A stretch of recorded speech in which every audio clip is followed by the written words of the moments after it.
is the 4th engine for Wow. this specific car. Welcome back to another video. Beside me, we got my boy Jaime. Bro, what's up, man? How's it going, man?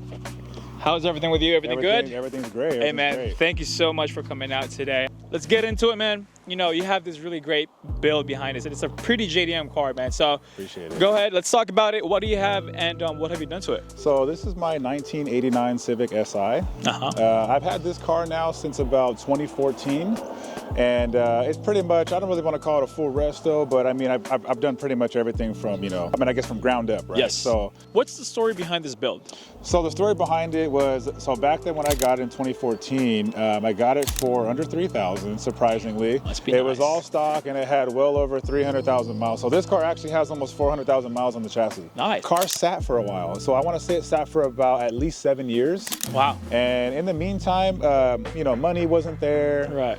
But it was always a passion of mine. Right. So I never wanted to give up on it. So it just kept sitting in the backyard, in the garage, and I kept seeing Move it from time to time all over the house. Yeah, and I'm like, you know what? Like, I gotta finish this thing. So Right. it was really the money thing. So once I got my money up, basically, I started, pitching at it here and there, and then, bringing it to my friend's shop. Shout out to him. His name's Raymond. He has a shop in Manteca, built for battle. Okay. He helped me out a lot with this That's car. awesome. Hey, shout out to you, Raymond. Yes, sir. I started with the engine, full rebuild, and everything else. He did the whole stitch welding in the front of the chassis. Nice. He just kind of strengthened it up a little bit. Once the car got finished, I kind of see it as like how I envisioned it as a young kid, right out of high school. This is kind of how I imagined your own flavor this vehicle to be with my flavor. Nice. Yeah, it is real basic, but it's like real tasteful at the same time. So this is just, what I wanted ever since. Right. Thank you so much for sharing that story, man. I think course. I would say passion comes first and everything comes to the after, That's right? right. So That's I right. would definitely agree with that. Let's talk about the modifications. So talk about motor-wise. So this is a B16 block, actually. This used to have the true B17, this engine back then as well. Right. And until I blew it up. But everything internal is B16 from, the crank up. Just a, high compression build. Right. Nothing wild. This is NA. And I just did, just some bolt-on goodies like, like skunk to a custom, cold air, yep. high-tech header, stuff like that. Pretty cool catch can, things like that. These ones are the Darrell fans. Oh, the Darrell fans. Okay, Yeah, Darrell fans. Yeah, this is a CSF. I got this. I believe I got this off of Rywire. I would say the favorite thing about this, besides it, the engine itself, would be the distributor. So this is a Digi distributor. Is it really? Yeah. So this is a plug and play. Wow.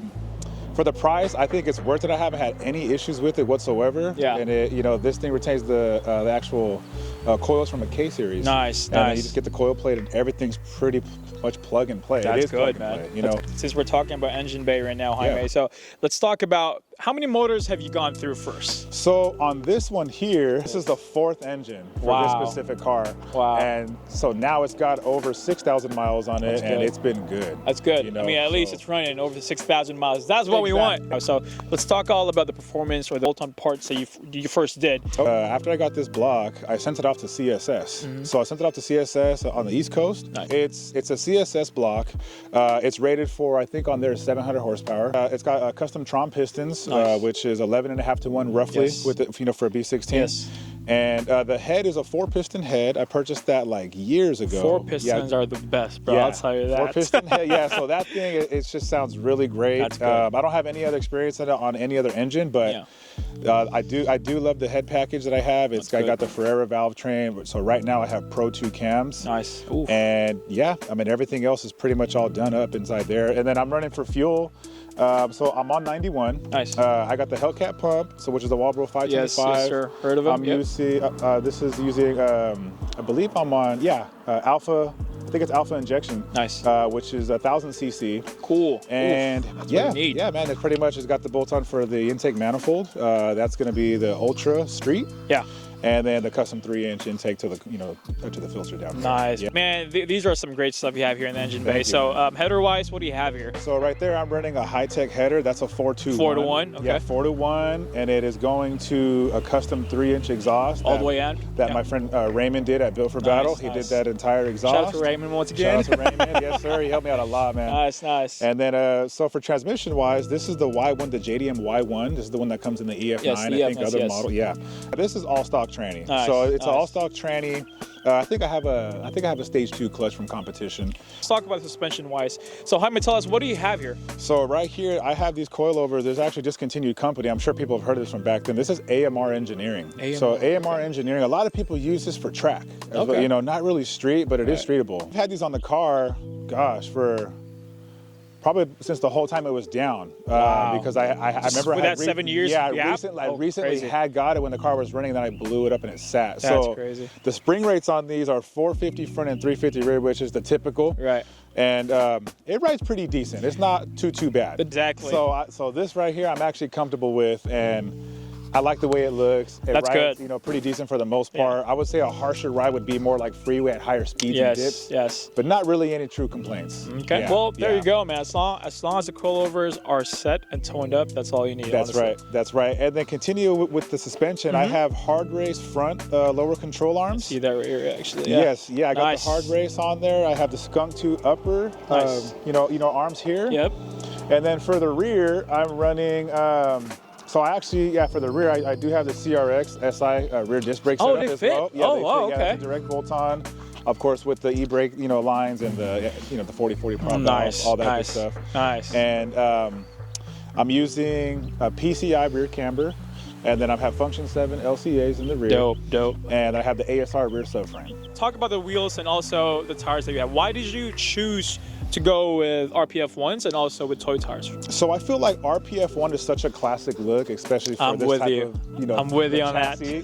I feel like it goes really well. I feel like it goes well with a lot of vehicles. Yep. I know a lot of people have it, but I really like the look. Yes. Affordable too. Yes, exactly. Very affordable and also very lightweight. So Indeed. these, obviously, without the tire on, they're just under 10 pounds each. Wow. So it's like 40.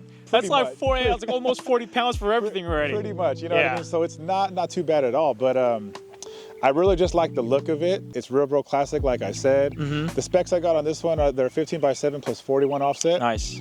I went with the R888s only because I did research. I have no experience with them, but I'm actually glad I did go with them. Yeah. People tell me there's a much better tire, but I guess it depends what you're doing, right? Yes, exactly. So the purpose of it. Yes, exactly. I do more like street spirited driving, There you go. here and there. I haven't taken to the track at all. I would, but for the most part, these things do pretty well. I will say though, I have messed around with it in the rain and it was a little sketch. Yes. So if you have these R888s, they're one of the best tires ever, right? I like it. They're pretty loud, I'll tell you that on the highway though. Yes, they Would are. you agree they're pretty loud? I would agree, but the exhaust is so loud, Right, you I can't can't really hear. That is so true, Yeah, man. yeah. For interior wise, it seems like you have a really mint interior. Yeah, so let's walk around this let's way. pop it up, Let's man. see. Yeah, for interior wise, as far as seats, Nice. front and rear seats. Nice. So it's SI comes with black interior. Yes. But I think I lost the black floor mats and I have like the blue, I see. front and rear, but they're still original. And then above where I have the gauges, I got those from. I might be pronouncing this wrong. I think it's Nathan Tech. Nathan Tech. Yeah, okay. Nathan Tech. He makes those for the pods there, Uh-huh. and it still accumulates the clock. Okay. And you can still have vents when you want to run the heater or the Okay, AC. so- And then I got the K-Tune lean back shifter. Shifter. Yeah, that thing. That's a short shifter, correct? Yeah, it's a Okay. pretty short shifter. One of the things I wanted to say when it comes to your interior, Jaime, it's because you actually kept it original. Yes. You know what I mean? Like Yes. authentic, right? Because if you think of it, a lot of nowadays Recaros, SR3s, and there's tons of other aftermarket performance interiors yeah. that they normally go with. But Yes. with you, it's like it's still pretty much. It feels like how it was back in the '80s or when you Yes. first got it, right? Yes, So and that's the whole purpose with it too. It makes me feel when I'm driving it like you're kind of somewhat in like a time machine. Exactly. You know what I mean? So it's time just- machine in the present day. Yeah, Okay, that's cool. That's cool. That's definitely what we want to hear, Yes. man. All right, man. So there you guys have it. Jaime, you got a really nice EF hatch right here, man. Thank you, man. And Thank you. the fact that you're keeping it really mint, you did a lot of great things here. Why did you choose the EF hatch out of all the Honda Civics in the past? So it's funny actually. I actually wanted an EG hatch at first. So when I was looking right after high school, I think what it was for me was the price. Okay. Compared to EF. Right. And EF got so much. I don't want to say so much hate, but less love. Yes, Right. You know what yeah. I mean? Everyone. Compared to the EG, It wasn't DKs. really sought after. Right. EF and DA, they were like, And I could see why. It was Right. already, OBD1 with some of those. You know what I mean? So. That's true. I think what it was what I really, really liked about it was the fact that it wasn't getting so much love and appreciation. Right. That I wanted it as more like a challenge. Right. You know what I mean? There you And go. I wanted to finish it and make it into something that, you know, that I desired. You Right, know? So, exactly. And that's pretty much what I feel like I did with it. But yeah, but in reality, it was more like the price range as far as, you know, for choosing a chassis. Right. And I actually didn't buy my first one. My first one was a trade. I used to have like a little 98 Kia. Oh. And the guy happened to be looking for a 4-door, and I happened to be looking for a car that was stick and I could learn Right. it. And I learned stick in an EF. There you go. Yeah. To all the subscribers and also the audience that would want to build an EF, Okay. what are some of your best advices and thoughts that you can give them? I would say first off, take your time. For sure, take your time if you're even looking for one. Yeah. Yeah, take your time. I guess it depends what you want to do.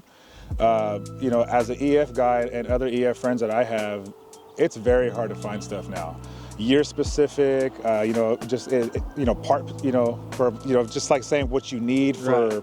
Exterior, interior, it is very hard to find stuff in good condition unless it's either custom made or you get lucky finding it. But I would say definitely this chassis, you want to take your time. There is a lot more things available to buy now. There's a lot of custom things you could buy depending what it is. Things you used to go to the junkyard and they were there almost every time. Exactly. That's not the case anymore. So yeah, definitely if someone's looking to build this, definitely take your time. You could find a lot of stuff online on Google, on Honda Tech. Forums. You know, yeah, forums, go on Facebook. You know what I mean? it's everywhere There's a now. bunch of stuff. Right. It's a bunch of years of trial and error, Right. and people will share their experiences, Nice. you know? That's So good. I feel like the help is definitely That's there. good. That's Yeah. good.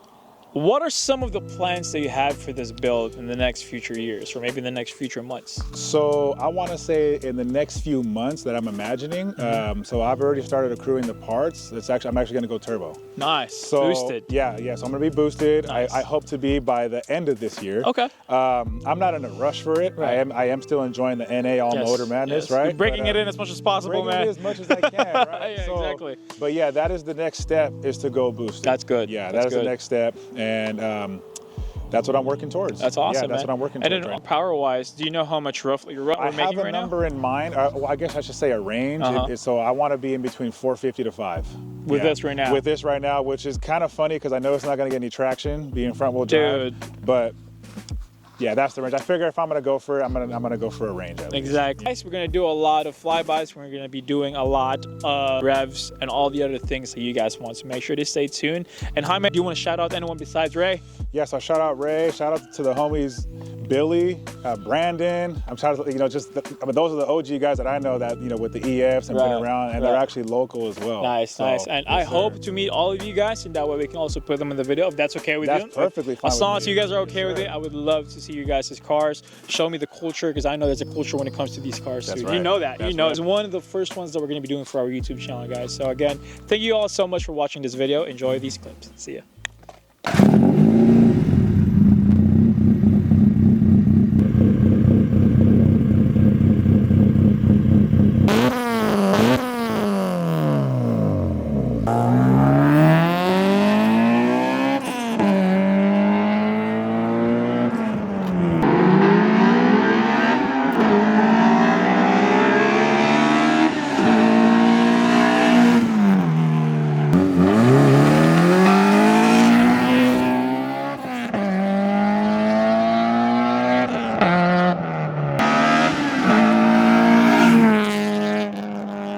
Oh man, that B16 sounds pretty good.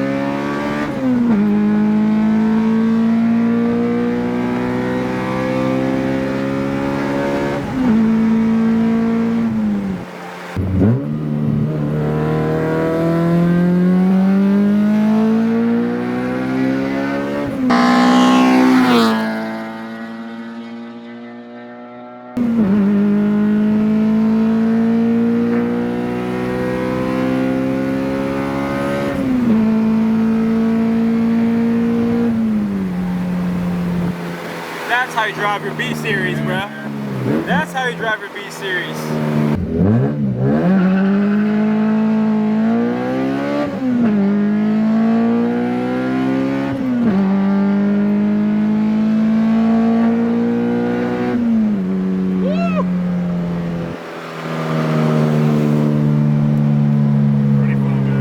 crazy, guys. Make sure to give this video a like and also subscribe for more Honda videos. See you.